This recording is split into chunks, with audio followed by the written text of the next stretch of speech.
Hello, random ladies and gentlemen, or however you may identify, who have run across this video. Likely you have found this due to looking up the Memoirs of a Madman audiobook by Nikolai Gogol. My name is Max, and I have only done one audiobook recording of a short story on this channel, and I will continue to make more. But without further ado, I will begin reading. And I will do a short analysis at the end of the video as well if you're interested in listening to that. But, anyways. October 3rd. A strange occurrence has taken place today. I got up fairly late. When Mara brought me my clean boots, I asked her how late it was. When I heard it had long struck 10, I dressed as quickly as possible. To tell the truth, I would rather not have gone to the office at all today, for I know beforehand that our department chief will look as sour as vinegar. For some time past he has been in the habit of saying to me, "Look here, my friend, there is something wrong with your head. You often rush about as though you were possessed. Then you make such confused abstracts of documents that the devil himself cannot make them out. You write the title without any capital letters, and neither the date nor the docket number. The long-legged scoundrel! He is certainly envious of me because I sit in the director's workroom and mend His Excellency's pens. In a word, I should not have gone to the office if I had not hoped to meet the accountant, and perhaps squeeze a little advance out of his skinflint. A terrible man, this accountant. As for his advancing one's salary once in a way, you might sooner expect the skies to fall. You may beg and beseech him, and be on the very verge of ruin. This gray devil won't budge an inch. At the same time, his own cook at home, as all the world knows, boxes his ears. I really don't see what good one gets by serving in our department. There are no plums there. In the fiscal and judicial offices it is quite different. There is some ungainly fellow sits in a corner and writes and writes. He has such a shabby coat and such an ugly mug that one would like to spit on both of them. But you should see what a splendid country house he has rented. He would not condescend to accept a gilt porcelain cup as a present. You can give that to your family's doctor, he would say. Nothing less than a pair of chestnut horses, a fine carriage, and a beaver fur coat worth 300 rubles would be enough for him. And yet he seems so mild and quiet, and asks so amiably, "Please lend me your penknife. I wish to amend my pen." Nevertheless, he knows how to scarify a petitioner till he has hardly a whole stitch left out on his body. In our office, it must be admitted, everything is done in a proper and gentlemanly way. There is more cleanliness and elegance than one will ever find in government offices. The tables are mahogany, and everyone is addressed as "Sir." And truly, were it not for the official propriety, I should not long ago have sent in my resignation. I put on my old cloak and took my umbrella as a light rain was falling. No one was to be seen on the streets except some women who had flung their skirts over their heads. Here and there one saw a cabman or a shopman with his umbrella up. Of the higher classes, one only saw an official here and there. One I saw at the street crossing and thought to myself, "Ah, my friend, you are not going to the office, but after that young lady who walks in front of you. You are just like the officers who run after every petticoat they see." As I was thus following the train of my thoughts, I saw a carriage stop before a shop just as I was passing it. I recognized it at once. It was our director's carriage. "He has nothing to do in the shop," I said to myself. "It must be his daughter." I pressed myself close against the wall. A lackey opened up the carriage door, and as I had expected, she fluttered out like a bird. How proudly she looked right and left, how she drew her eyebrows together and shot lightnings from her eyes. Good heavens, I am lost, hopelessly lost. But why must she come out in such abominable weather? And yet they say women are so mad on their finery. She did not recognize me. I had wrapped myself as closely as possible in my cloak. It was dirty and old-fashioned, and I would not have liked to be seen by her wearing it. Now they wear cloaks with long collars, but mine has only a short double collar, and the cloth is of inferior quality. Her little dog could not get into the shop and remained outside. I know this dog. Its name is Meggie. Before I had been standing there a minute, I heard a voice call, "Good day, Maggie." Who deuce was that? I looked round and saw two ladies hurrying by under an umbrella. One old, the other fairly young. They had already passed me when I heard the same voice say again, "For shame, Maggie." What was that? I saw Maggie sniffing at a dog which ran behind the ladies. The deuce, I thought to myself. Am I not drunk? That happens pretty seldom. No, Fettle, you are wrong, I heard Maggie say quite distinctly. I was, bow wow, I was, bow wow wow, very ill. What an extraordinary dog! I was, to tell the truth, quite amazed to hear it talk human language.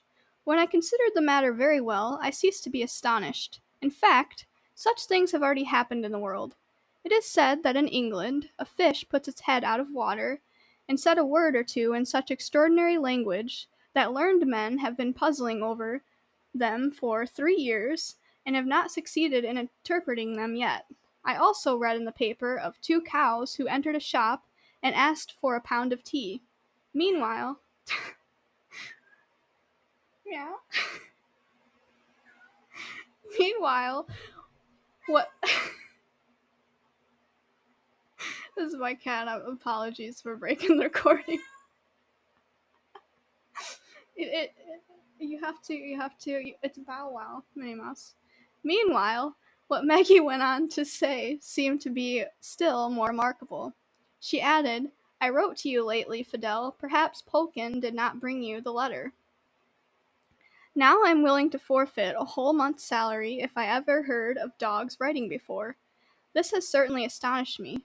For some little time past, I hear and see things which no other man has heard and seen. I will, I thought, follow that dog in order to get to the bottom of the matter. Accordingly, I opened my umbrella and went after the two ladies.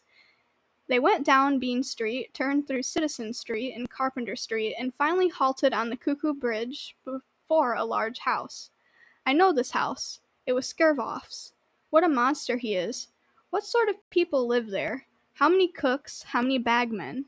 There are brother officials of mine, also there packed on each other like herrings. And I have a friend here, a fine player on the cornet.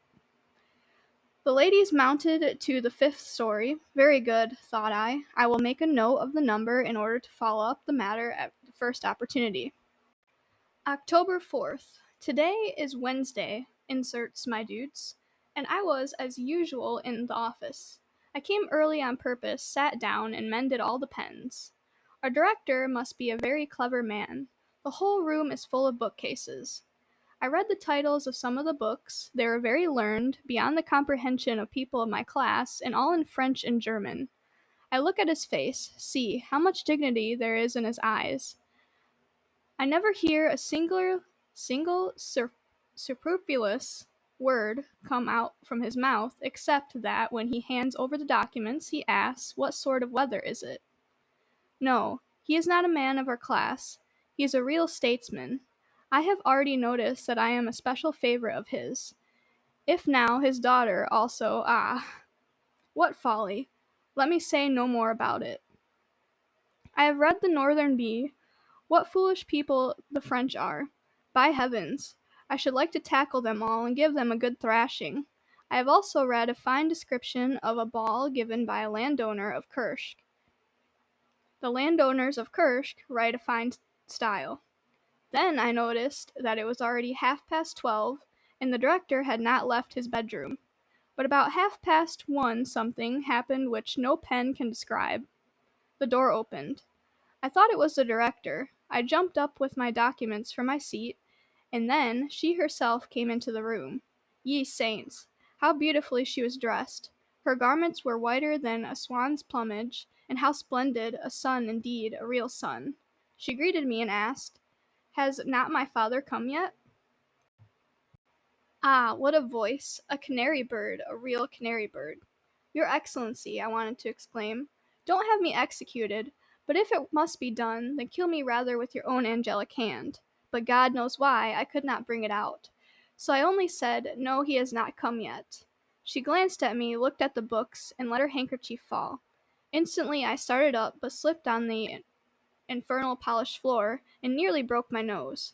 Still, I succeeded in picking up the handkerchief. Ye heavenly choirs, what a handkerchief! So tender and so soft of the finest cambric, it had the scent of a general's rank. She thanked me and smiled so amiably that her sugar lips nearly melted. Then she left the room. After I had sat there for about an hour, a flunky came in and said, "You can go home, Mr. Ivanitch. The director has already gone out." I could not stand these lackeys. They hang about the vestibules and scarcely vouchsafe to greet one another with a nod. Yes, sometimes it is even worse. Once one of these rascals offered me a snuff-box without even getting up from his chair. "Don't you know then, you country bumpkin, that I am an official and of aristocratic birth?" This time, however, I took my hat and overcoat quietly. These people naturally never think of helping one on with it. I went home, lay a good while on the bed, and wrote some verses in my note. "'Tis an hour since I saw thee, and it seems a whole long year. If I loathe my own existence, how can I live on, my dear?" I think they are by Pushkin. In the evening, I wrapped myself up in my cloak, hastened to the director's house, and waited there a long time to see if she would come out and get into the carriage. I only wanted to see her once, but she did not come. November 6th. Our chief clerk has gone mad. When I came to the office today, he called me to his room and began as follows. "Look here, my friend, what wild ideas have you gotten into your head?" "How? What? None at all," I answered. "Consider well. You are already past 40. It is quite time to be reasonable. What do you imagine? Do you think I don't know all of your tricks? Are you trying to pay court to the director's daughter? Look at yourself and realize what you are. A non-entity, nothing else. I would not give a kopeck for you. Look well in the glass. How can you have such thoughts with such a caricature of a face? May the devil take him. Because of his own face has a certain resemblance to a medicine bottle. Because he has a curly bush of hair on his head, and sometimes combs upwards, and sometimes plasters it down in all kinds of queer ways. He thinks that he can do everything. I know very well. I know why he is angry with me. He is envious. Perhaps he has noticed the tokens of favor which have graciously been shown me. Why should I bother about him? A counselor. What sort of a port animal is that? He wears a gold chain with his watch, buys himself boots at 30 rubles a pair. May the deuce take him. Am I a tailor's son or some other obscure cabbage? I am a nobleman. I can also work my way up. I am just 42, an age when a man's real career generally begins. Wait a bit, my friend. I may too get to a superior's rank, or perhaps, if God is gracious, to an even higher one. I shall make a name which will outstrip yours. You think there are no able men except for yourself? I only need to order a fashionable coat and wear a tie like yours, and you would be quite eclipsed. But I have no money, and that's the worst part of it. November 8th. I was at the theater. The Russian House Fool was performed. I laughed heartily. There was also a kind of musical comedy which contained amusing bits at the barristers. The language was very broad. I wonder the censor passed it. In the comedy lines occur which accuse the merchants of cheating. Their sons are said to lead immoral lives and behave very disrespectfully towards the nobility. The critics are also criticized. They are said only to be able to find fault, so that the authors have to beg the public for protection. Our modern dramatists certainly write amusing things. I am very fond of the theater. If I have only 1 kopeck in my pocket, I always go there. Most of my fellow officials are uneducated boors and never enter a theater unless one throws free tickets at their heads. One actress sang divinely. I thought also of, but silence. November 9th. About 8 o'clock I went to the office. The chief clerk pretended not to notice my arrival. I, for my part, also behaved as though he were not in existence. I read through and collated documents. About 4 o'clock I left. I passed by the director's house, but no one was to be seen. After dinner, I lay for a good while on my bed. November 11th. Today I sat in the director's room, mended 23 pens for him and for her excellence, his daughter, 4 more. The director likes to see many pens lying on his table. What a head he must have. He continually wraps himself in silence, but I don't think the smallest trifle escapes his eye. I should like to know what he is generally thinking of, what is really going on in his brain. I should like to get acquainted with the whole manner of life of these gentlemen, and get a closer view of their cunning courtiers' arts, and all the activities of these circles. I have often thought of asking His Excellence about them, but the deuce knows why. Every time my tongue failed me, and I could get nothing out but my meteorological report. I wish I could get a look into the spare room whose door I so often see open, and a second small room behind the square room excites my curiosity. How splendidly it is fitted up, what a quantity of mirrors, and a choice china it contains. I also should like to get a cast glance into those regions where Her Excellency, the daughter, wields the spectre. I should like to see how all the scent bottles and boxes are arranged in her boudoir, and the flowers which exhale so delicious a scent that one is half afraid to breathe, and her clothes lying about which are too ethereal to be called clothes, but silence. Today there came to me what seemed a heavenly inspiration. I remembered the conversation between the two dogs which I had overheard on the Nevsky Prospect. Very good, I thought. Now I see my way clear. I must get hold of the correspondence which these two silly dogs have carried on with each other. In it I shall probably find many things explained. I had already once called Maggie to me and said to her, "Listen, Maggie, now we are alone together. If you like, I will also shut the door so that no one can see us. Tell me now all that you know about your mistress. I swear to you that I will tell no one." But the cunning dog drew its tail, ruffled up its hair, and went quietly out the door, as though it had heard nothing. I had been long of the opinion that dogs are much cleverer than men. I also believed that they could talk, and that only a certain obstinacy kept them from doing so. They are especially watchful animals, and nothing escapes their observation. Now, cost what it may, I will go tomorrow to Skirvoff's house in order to ask after Fidel, and if I have luck, to get a hold of all the letters which Maggie has written to her. November 12th. Today at about 2 o'clock in the afternoon I started in order, by some means or another, to see Fidel and question her. I cannot stand this smell of sauerkraut, which assails one's olfactory nerves from all the shops in Citizen Street. There also exhales such an odor from under each house door that one must hold one's nose and pass by quickly. There ascends also so much smoke and soot from the artisan shops that it is almost impossible to get through it. When I had climbed up to the 6th story and had rung the bell, a rather pretty girl with a freckled face came out. I recognized her as the companion of the old lady. She blushed a little and asked, "What do you want?" "I want to have a little conversation with your dog." She was a simple-minded girl, as I saw at once. The dog came running and barking loudly. I wanted to take hold of it, but the abominable beast nearly caught hold of my nose with its teeth. But in a corner of the room I saw its sleeping basket. Ah, that is what I wanted. I went to it, rummaged in the straw, and to my great satisfaction drew out a little packet of small pieces of paper. When the hideous little dog saw this, it first bit me in the calf of my leg, and then, as soon as it had become aware of my theft, it began to whimper and fawn on me. But I said to it, "No, you little beast, goodbye," and hastened away. I believe the girl thought me mad. At any rate, she was thoroughly alarmed. When I reached my room, I wished to get to work at once, and read through the letters by daylight, since I do not see well by candlelight. But the wretched Mara had got the idea of sweeping the floor. The blockheads of Finnish women are always clean where there is no need to be.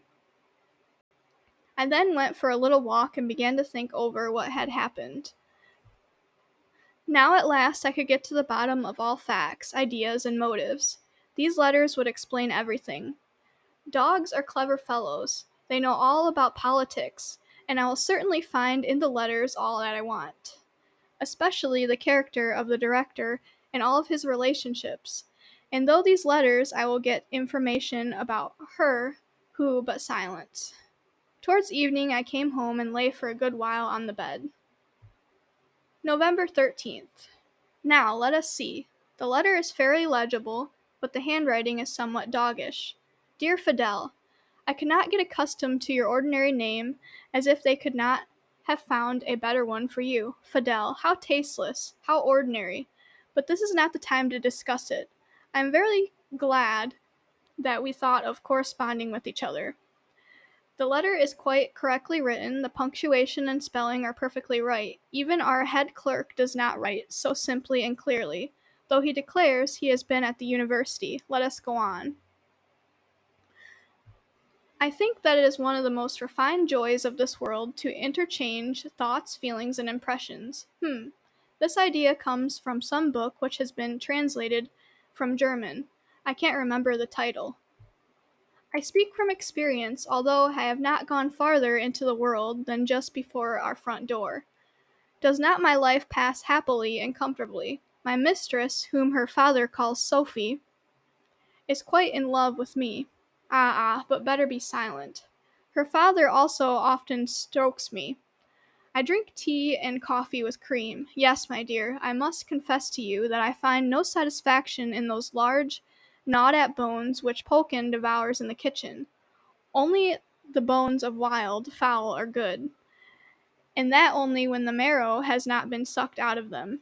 They taste very nice in a little sauce, but there should be no green stuff in it. But I know nothing worse than the habit of giving dogs balls of bread kneaded up. Someone sits at the table, kneads all the bread ball with dirty fingers, calls you, and sticks it in your mouth. Good manners forbid your refusing it, and you eat it. With disgust, it is true, but you eat it. The deuce. What is this? What rubbish? As if she could find nothing more suitable to write about. I will see if there is anything more reasonable on the second page.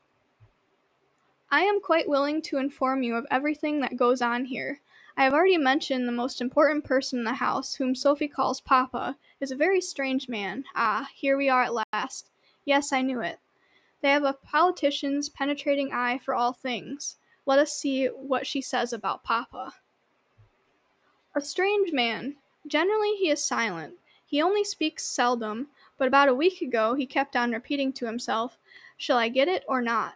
In one hand he took a sheet of paper, the other he stretched out as though to receive something and repeated, "Shall I get it or not?" Once he turned to me the question, "What do you think, Meggie?" I did not understand in the least what he meant, sniffed at his boots, and went away. A week later he came home with his face beaming. That morning he was visited by several officers in uniform, who congratulated him at the dinner table. He was in better humor than I have ever seen him before. He is ambitious then, I must make note of that. Pardon, my dear, I hasten to conclude, etc., etc. Tomorrow I will finish the letter. Now, good morning. Here I am again at your service today, Mistress Sophie. Yes, we'll see what she says about Sophie. Was in an unusually excited state. She went to a ball, and I was glad that I could write to you in her absence. She likes going to balls, although she gets dreadfully irritated while dressing. I cannot understand, my dear, what is the pleasure in going to a ball. She comes home from the ball at 6 o'clock in the early morning, and to judge her pale and emaciated face, she has had nothing to eat. I could, frankly speaking, not endure such an existence, if I could not get partridge with sauce, or the wing of a roast chicken. I do not know what I should do. Porridge with sauce is also tolerable, but I can get up no enthusiasm for carrots, turnips, or artichokes. The style is very unequal. One sees at once that it has not been written by a man. The beginning is quite intelligent, but at the end even the canine nature breaks out. I will read another letter. It is rather long and there is no date. My dear, how delightful is the arrival of spring. My heart beats as though it has expected something. There is a perpetual ringing in my ears, so that I often stand with my foot raised for several minutes at a time and listen towards the door. In confidence, I will tell you that I have many admirers. I often sit at the window-sill and let them pass in my review. If you knew what miscreations there are among them. One, a clumsy house dog, with stupidity written on his face, walks the street with an important air and imagines that he is an extremely important person, and that the eyes of all the world are fastened on him. I don't pay him the least attention and pretend not to see him at all. And what a hideous bulldog has taken his post opposite my window. If he stood on his hind legs, as the monster probably cannot, he would be taller by a head, a man of my mistress' papa, who himself was a stately figure. This louse seemed, however, to be very impudent. I growl at him, but he does not seem to mind at all. If he at least would only wrinkle his forehead. Instead of that, he stretches out his tongue, droops his big ears, and stares in at the window, this rustic boor. But do you think, my dear, that my heart remains proof against all temptations? Alas, no. If you had only seen that gentlemanly dog who crept through the fence of the neighboring house, Treasure is his name. Ah, my dear, what a delightful snout he has. To the deuce with the stuff, what rubbish it is! How can one blacken the paper with such absurdities? Give me a man, I want to see a man, I need some food to nourish and refresh my mind, and get this silliness instead. I will turn the page to see if there is anything better on the other side. Sophie sat at the table and sewed something. I looked out the window and amused myself by watching the passers-by. Suddenly, a flunky entered and announced a visitor, Mr. Teploff. "Show him in," said Sophie, and began to embrace me. "Ah, Meggie, Meggie, do you know who that is? He is dark, and belongs to the royal household, and what eyes he has! Dark and brilliant as fire." Sophie hastened into her room. A minute later, a young gentleman with black whiskers entered. He went to the mirror, smoothed over his hair, and looked round the room. I turned away and sat down in my place. Sophie entered and returned his bow in a friendly manner. I pretended to observe nothing and continued to look out the window, but I leant my head a little on one side to hear what they were talking about. Ah, my dear, what silly things they discussed. How a lady executed the wrong figure in dancing, how a certain Boboff, with his expansive shirt frill, had looked like a stork and nearly fallen down, how a certain Linda imagined she had blue eyes and they were very green, etc. I do not know, my dear, what special charm she finds in Mr. Teploff, and why she is so delighted with him. It seems to myself that there is something wrong here. It is impossible that this Teploff should bewitch her. We will see further. If this gentleman of the household pleases her, then she must also be pleased, according to my review, with that official who sits in her papa's writing room. Ah, my dear, if you know what a figure he is, a regular tortoise. What official does she mean? He has an extraordinary name. He always sits there and mends the pens. His hair looks like a truss of hay. Her papa always employs him instead of a servant. I believe this indomitable little beast is referring to me. But what has my hair got to do with the hay? Sophie can never keep from laughing when she sees him. You lie, cursed dog, what a scandalous tongue! As if I did not know that it is envy which prompts you, and that here there is treachery at work. Yes, the treachery of the chief clerk. This man hates me implacably. He has plotted against me, he is always seeking to injure me. I'll look through one more letter, perhaps it'll make the matter clearer. Fidel, my dear, pardon me that I have not written for so long. I was floating in a dream of delight. In truth, some author's remarks, love is a second life. Besides, great changes are going on in the house. The young chamberlain is always there. Sophie is wildly in love with him. Her papa is quite contented. I heard from Gregor, who sweeps the floor and is in the habit of talking to himself, that the marriage will soon be celebrated. Her papa will at any rate get his daughter married to a general, a colonel, or a chamberlain. Deuce take it, I can read no more. It is all about chamberlains and generals. I should like myself to be a general, not in order to sue her for her hand and all that. No, not at all. I should like to be a general merely in order to see people wriggling, squirming, and hatching plots before me. And then I should like to tell them that they are both of them not worth spitting on. But it is vexatious. I tear the foolish dog's letters up in 1,000 pieces. December 3rd. It is not possible that the marriage should take place. It is only idle gossip. What does it signify if he is a chamberlain? That is only dignity, not a substantial thing which one can see or handle. His chamberlain's office will not procure him a third eye in his forehead. Neither is his nose made of gold. It is just like mine and anyone else's nose. He does not eat and cough, but smells and sneezes with it. I should like to get to the bottom of the mystery. Whence do all these distinctions come? Why am I the only titular counselor? Perhaps I really am a count or a general, and only appear to be a titular counselor. Perhaps I don't even know who and what I am. How many cases there are in history of a simple gentleman, or even a burgher or a peasant, suddenly turning to be a great lord or baron. Well, suppose that I appear suddenly in a general's uniform, on the right shoulder of the epaulette, on the left of the epaulette, a blue sash across my breast. What sort of tune would my beloved sing then? What should her papa, our director, say? Oh, he is ambitious. He is a Freemason, certainly a Freemason, however much he may conceal it. I have found it out. When he gives anyone his hand, he only reaches out 2 fingers. Well, could I not this minute be nominated a general or a superintendent? I should like to know why I'm a titular counselor. Why just that and nothing more? December 5th. Today I have been reading papers the whole morning. Very strange things are happening in Spain. I have not understood them all. It is said that the throne is vacant. The representatives of the people are in difficulties about finding an occupant, and riots are taking place. This all appears to me very strange. How can a throne be vacant? It is said that it will be occupied by a woman. A woman cannot sit on a throne. That is impossible. Only a king can sit on a throne. They say that there is no king out there, but that is not possible. There cannot be a kingdom without a king. There must be a king, but he is hidden away somewhere. Perhaps he is actually on the spot, and only some domestic complications or fears of the neighboring powers, France and other countries, compel him to remain in concealment. There might also be other reasons. December 8th. I was nearly going to the office, but various considerations kept me from doing so. I kept on thinking about these Spanish affairs. How is it possible that a woman should reign?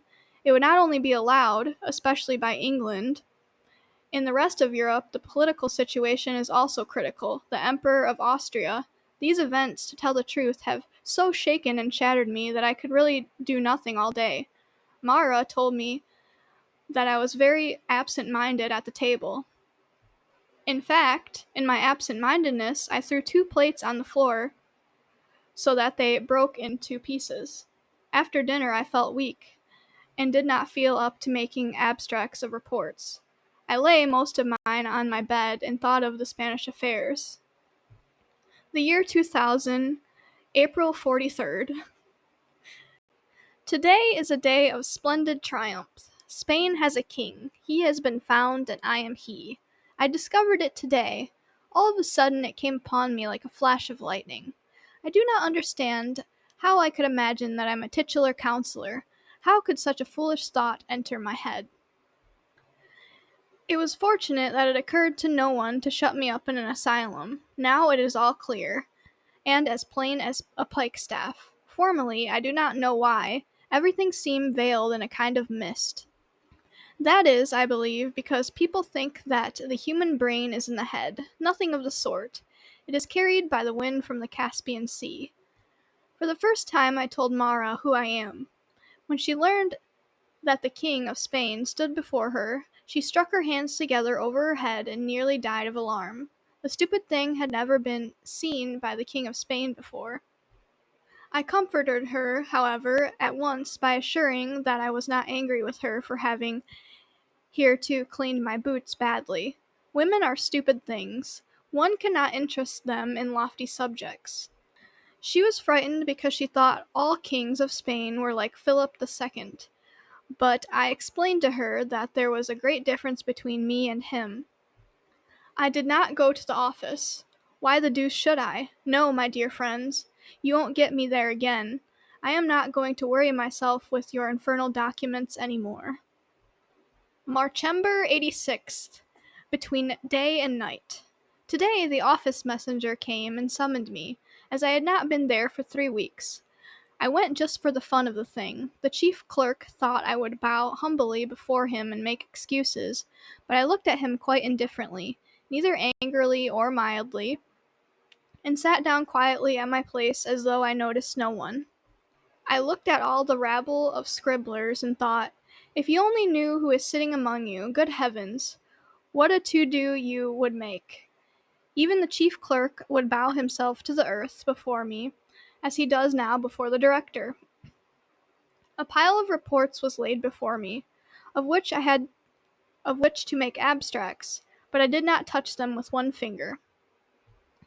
After a little time there was commotion in the office, and there was a report that went round that the director was coming. Many of the clerks vied with each other to attract his notice, but I did not stir. As he came through our room, each one hastily buttoned up his coat, but I had no idea of doing anything of the sort. What is the director to me? Should I stand up before him? Never. What sort of director is he? He is a bottle stopper and no director. A quite ordinary, simple bottle stopper, nothing more. I felt quite amused as they gave me a document to sign. They thought I would simply put down my name, so-and-so clerk, why not? But at the top of the sheet, where the director generally writes his name, I inscribed Ferdinand the Eighth in bold letters. You should have seen what a reverential silence ensued. But I made a gesture with my hand and said, Gentlemen, no ceremony, please. Then I went out and took my way straight to the director's house. He was not at home. The flunky wanted to not let me in, but I talked to him in such a way that he soon dropped his arms. I went straight to Sophie's dressing room. She sat before the mirror. When she saw me, she sprang up and took a step backwards, but I did not tell her that I was the King of Spain. But I told her that a happiness awaited her beyond her power to imagine, and that in spite of all of our enemies' devices we should be united. That was all which I wished to say to her, and I went out. Of what cunning creatures these women are. Now I have found out what a woman really is. Woman. Here, too, no one knew whom a woman really loves. I am the first to discover it. She loves the devil. Yes, joking apart, learned men write nonsense when they pronounce that she is this and that. She loves the devil, that is all. You see a woman looking over her large net from a box in the front row. One thinks she is watching the stout gentleman who wears an order. Not a bit of it. She is watching the devil who stands behind his back. He has hidden himself there and beckons to her with his finger, and she marries him, actually marries him. That is all ambition, and the reason is that there is under the tongue a little blister in which there is a little worm the size of a pin's head, and this is constructed by a barber in Bean Street. I don't remember his name at the moment, but so much so is certain that in conjunction with a midwife, he wants to spread Mohammedanism all over the world, and that in consequence of this large number of people in France have already adopted the faith of Islam. No date. The day has no date. I went for a walk incognito on the Nevsky Prospect. I avoided every appearance of being the King of Spain. I felt it below my dignity to let myself be recognized by the whole world, since I must first present myself at court. And I was also restrained by the fact that I have at present no Spanish national costume. If I could only get a cloak. I tried to have a consultation with the tailor, but these people are real asses. Moreover, they neglect their business, dabble in speculation, and have become loafers. I will have a cloak made out of my new official uniform, which I have worn only twice. But to prevent this botcher of a tailor spoiling it, I will make it myself with closed doors, so that no one sees me. Since the cut must altogether be altered, I have used a scissors myself. I don't remember the date. The devil knows what month it was. The cloak is quite ready. Mara exclaimed aloud when I put it on. I will, however, not present myself at court yet. The Spanish deputation has not yet arrived. It would not only be befitting if I appeared without them. My appearance would be less imposing. From hour to hour I expect them. The first. The extraordinary long delay of the deputies in coming astonishes me. What can possibly keep them? Perhaps France has a hand in the matter. It is certainly hostilely inclined. I went to the post office to inquire whether the Spanish deputation had come. The postmaster is an extraordinary blockhead, who knows nothing. No, he said to me, there is no Spanish deputation here. But if you want to send them a letter, we'll forward it at the fixed rate. The deuce. What do I want with a letter? Letters are nonsense. Letters are written by apothecaries. Madrid, February 30th. So I am Spain after all. It's happened so quickly that I could hardly take it in. The Spanish deputies came early this morning, and I got with them into the carriage. The unexpected promptness seemed to me strange. We drove so quickly that in half an hour we were at the Spanish frontier. Over all Europe now, there are cast iron roads, and the steamers go very fast. A wonderful country, this Spain. As we entered the first room, I saw numerous persons with shorn heads. I guessed at once that they must be either grandees or soldiers, at least to judge by their shorn heads. The Chancellor of the State, who led me by my hand, seemed to me to behave in a very strange way. He pushed me into a little room and said, "Stay here, and if you call yourself King Ferdinand again, I will drive the wish away to do so." I knew, however, that was only a test, and I reasserted my conviction, on which the Chancellor gave me two such severe blows with a stick on the back that I could have cried out with pain. But I restrained myself, remembering that this was a usual ceremony of the old-time chivalry when one was inducted into a high position, and in Spain the laws of chivalry prevail up to the present day. When I was alone, I determined to study the state affairs. I discovered that Spain and China are one and the same country, and it is only through ignorance that people regard them as separate kingdoms. I advise everyone to urgently write down the word Spain on a sheet of paper. He will see that it is quite the same as China. But I feel much annoyed by an event that is about to take place tomorrow at 7 o'clock. The Earth is going to sit on the moon.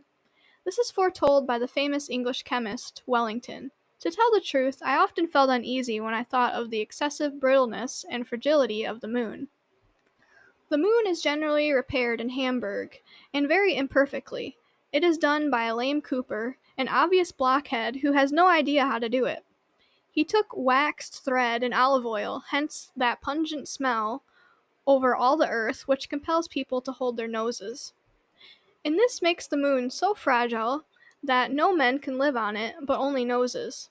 Therefore, we cannot see our noses because they are on the moon. When I now pictured to myself how the earth, that massive body, would crush our noses to dust if it sat on the moon, I became so uneasy that I immediately put on my shoes and stockings and hastened into the council hall to give the police orders to prevent the earth from sitting on the moon. The grandees with the shorn heads, whom I met in great numbers in the hall, were very intelligent people, and when I exclaimed, "Gentlemen, let us save the moon, for the earth is going to sit on it," they all set to work to fulfill my imperial wish, and many of them clambered up the wall in order to take the moon down. At that moment the imperial chancellor came in. As soon as he appeared they all scattered, but I alone as king remained. To my astonishment, however, the chancellor beat me with the stick and drove me into my room. So powerful are ancient customs in Spain. January, in the same year following after February, I can never understand what kind of country this Spain really is. The popular customs and rules of court etiquette are quite extraordinary. I do not understand them at all. To this day, my head was shorn, although I exclaimed as loudly as I could that I did not want to be a monk. Whatever happened afterwards when they began to let cold water trickle on my head, I do not know.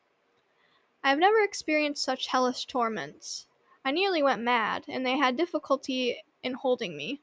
The significance of this strange custom is entirely hidden from me. It is a very foolish and unreasonable one. Nor can I understand the stupidity of the kings who have not done away with it before now. Judging by all the circumstances, it seems to me as though I had fallen into the hands of the Inquisition, and as though the man whom I took to be the Chancellor was the Grand Inquisitor. But yet I cannot understand how the king could fall into the hands of the Inquisition. The affair may have been arranged by France, especially Polignac. He was a hound, that Polignac. He has sworn to compass my death, and now he is hunting me down. But I know, my friend, that you are only a tool of the English. They are clever fellows, and have a finger in every pie. All the world knows that France sneezes when England takes a pinch of snuff. The 25th. Today the Grand Inquisitor came into my room when I heard his steps in the distance. I hid myself under a chair. When he did not see me, he began to call. At first he called Portion. I made no answer. Then he called Ivanitch, titular counselor, nobleman. I still kept silence. Ferdinand the Eighth, King of Spain. I was on the point of putting out my head, but I thought, no, brother, you shall not deceive me. You shall not pour water on my head again. But he had already seen me and drove me from under the chair with the stick. The cursed stick really hurts one. But the following discovery compensated me for all the pain. That every cock has a Spain under his feathers. The Grand Inquisitor went angrily away and threatened me with some punishment or another. I felt only contempt for his powerless spite, for I know that he only works like a machine, like a tool of the English. 34th March, February 349th. No, I have no longer power to endure. Oh God, what are they going to do with me? They pour cold water on my head, they take no notice of me, and seem neither to see nor hear. Why do they torture me? What do they want from one so wretched as myself? What can I give them? I possess nothing. I cannot bear all their tortures. My head aches as though everything were turning round in a circle. Save me, carry me away. Give me 3 steeds as swift as the wind. Mount your seat, coachman, ring bells, gallop horses, and carry me straight out of this world. Farther, even farther, till nothing more is to be seen. Ah, the heaven bends over me already. A star glimmers in the distance, and the forest, with its dark trees in the moonlight, rushes past, and bluish mist floats under my feet. Music sounds in the cloud. On the other side is the sea, and on the other is Italy. Beyond, I also see Russian peasants' houses. Is it not my parents' house there in the distance? Does not my mother sit by the window? O mother, save your unhappy son. Let a tear fall on his aching head. See how they torture him. Press the poor orphan to your bosom. He has no rest in this world. They hunt him from place to place. Mother, mother, have pity on your sick child. And do you know that the Bey of Algiers has a wart under his nose? And that concludes my recording of Memoirs or Diaries of a Madman by Nikolai Gogol, or Mr. Ferdinand the Eighth, or the King of Spain, any other AKAs. I love Gogol's short stories. I'm not sure if I enjoyed his famous The Nose, The Overcoat, or Memoirs or Diaries of a Madman more. But some things I enjoy personally about this story is the wildness of it, even though it is about a man who is spiraling into insanity and struggling with that. I often find myself talking a bit goofily and using symbolism or analogies, and I really enjoy when artists do that in a beautiful way, like as, let's say, for example, Owl City would do that, and also in the fun way as Gogol does in his stories. I guess that's where I find relation in him, and I would say that overall I've a bit of a colorful way of looking at things sometimes, and I enjoy, seeing other people, I guess, engage in that as well, as I think we all have that to us.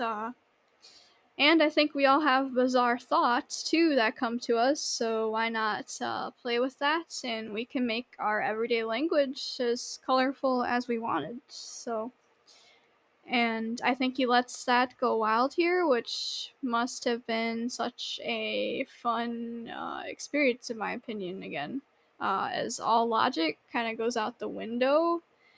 And I would definitely say today I am. Not just reading to you, but my brain is eating a story sandwich and singing it back to you. So, the bard. But just makes more makes life more fun, so why not? We all have wittiness to us as well. I don't think that's exactly a unique trait, and we can all use that in the sense of Mr. Gogol if we wanted. But the story overall follows a titular counselor, Paprician, apologies if I mispronounced that in my recording, who is spiraling again into madness. One could argue this is either brought about by his surroundings or by natural cause, as nothing's off limits in the story realm, even though just being dissatisfied with your love life, rejection, your job position, low income, and rank in society is not enough to actually drive you insane. Possibly metaphorically, but just become one depressed buddy, I would say. Uh, to me, he's dissatisfied with his life, so maybe he begins daydreaming, but again, he can also be actually spiraling into insanity as, he's kind of crying for his mother at the end. But maybe it's all a big joke, too, in a way. Maybe Paprician is actually the writer at his job in writing this story. Maybe he's Gogol, or the writer is purposely making diary errors. Who knows? There could be multiple takes on this, or you could just take it again as a madman spiraling into insanity. But I again just can't help but thinking what it was like for Gogol to sit down and actually write this.